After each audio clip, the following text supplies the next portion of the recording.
Some of them I told you I'd have more information for you. Some of them I'm just going to touch on again to remind you about more popular ones, etc.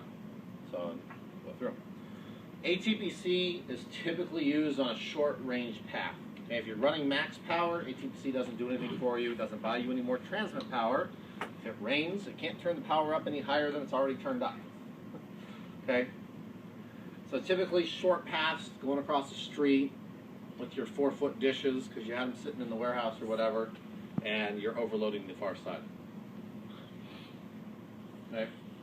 Prevent receiver overload. We talked about how the Europeans use this to reduce interference to other transmitter or other receivers. Don't use ATPC when you're running the max power, unless you're using it in conjunction with the ACM. Okay? Remember, this is how the ACM works. It shifts down through the modulations as rain fade comes through, then it shifts back up, completely hitless as it goes. ACM does use a very small amount of your bandwidth, and it does change your receive sensitivity, a very small amount. Okay? So just know that you know, in technicality, you are giving something up to have it. You probably will never notice the difference. Most of you probably want ACM on. However, I know there's some people out there that go, hey, this link was engineered for 5 nines reliability at COM 256. They really don't need ACM for those 3 minutes. Just let it drop. Okay? All you got to do is turn it on. It's got to be turned on both sides. If you are going to use it, your license should specify that you're using it. Okay. One thing I did not mention really in detail yesterday, it was kind of up on the slide, but I didn't talk about it. When you look at 6 gig or 11 gig, there's requirements for minimum throughput, efficiency requirements there. Effectively, you've got to run 64 QAM, I think, or higher at 6 gig, and it's 16 QAM for the most part, but it's 64 QAM on the 80 meg channel in 11 gig. Now, if you use ACM, you are allowed to go below those modulations as long as the link was engineered for 99.95% reliability at or above that threshold. Okay. So you could, on your 11 gig link, even though you have to be running it at 64 QAM, you know, by law, if you've got 4 nines reliability at 256, it can shift down to QPSK when it needs to. That's legal. But again, you do need to license it for ACM. Now, you can do the adaptive power control, which combines the ATPC with the ACM.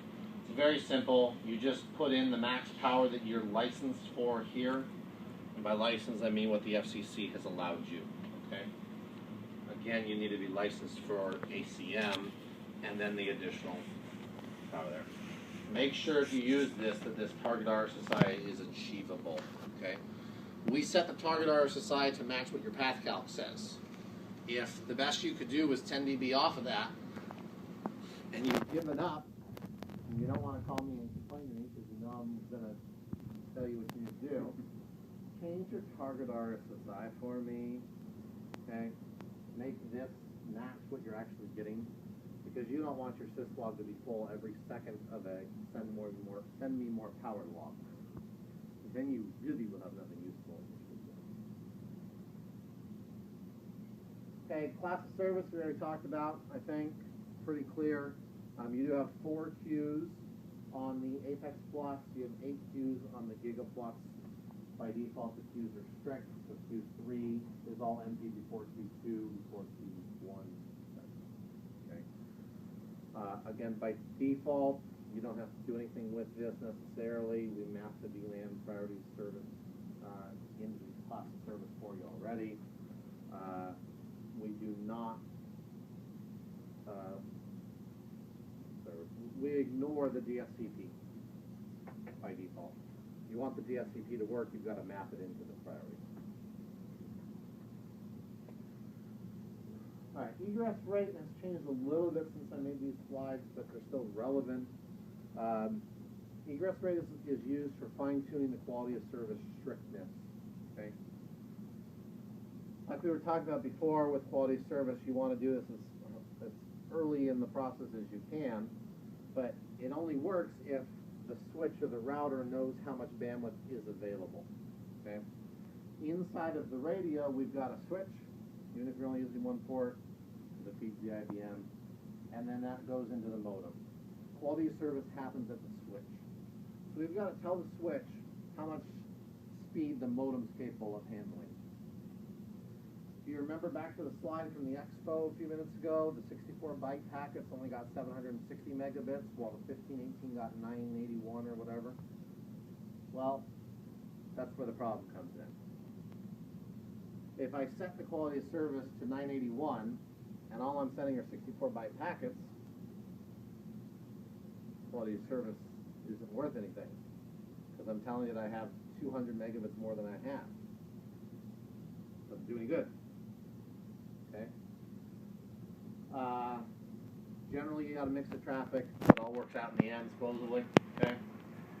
So we set what the modem's capable of, and then we add or subtract a percentage to it. Okay. So if the modem's capable of 300 megabits, and you put 10% in here, we're going to tell the switch that you've got 310 megabits. Likewise, if the modem's capable of 300 megabits and you set this to negative 10, we're going to tell the switch you have 290 megabits to work with. Okay? So the smaller the number, or the more negative the number in that case, the tighter quality of service you're going to have, but it is going to come at some expense of throughput. The wider the number, go to the extreme, go to 100% above it. Okay, 90% above, I think that's all we allow. You're going to have the maximum throughput you could get, but the quality of service isn't going to work at all. Okay. Now, what does this really mean for you? Well, here you go. Large packets, it's really not going to change anything. Okay, you're going to get the same amount regardless. Small packets, though, you will see a pretty dramatic difference between those settings. So typically, you're going to set it about 10%. Okay, it's a good trade-off between quality of service and throughput. If you see that you need a little bit better quality of service, set it a little lower. Set it to 5%. Set it to 0. Set it to -5. Whatever you need to do. But once you start going negative, you are going to start impacting these large packets as well. Okay. So there's the throughput numbers. This is all in the support portal. If you want to see the actual numbers too, just search for Egress. Bursting, so how many packets or frames per burst? Okay, again, really no difference up here at the large packet sizes. But for the small guys, you're talking the difference of 420 versus 470 frames per burst.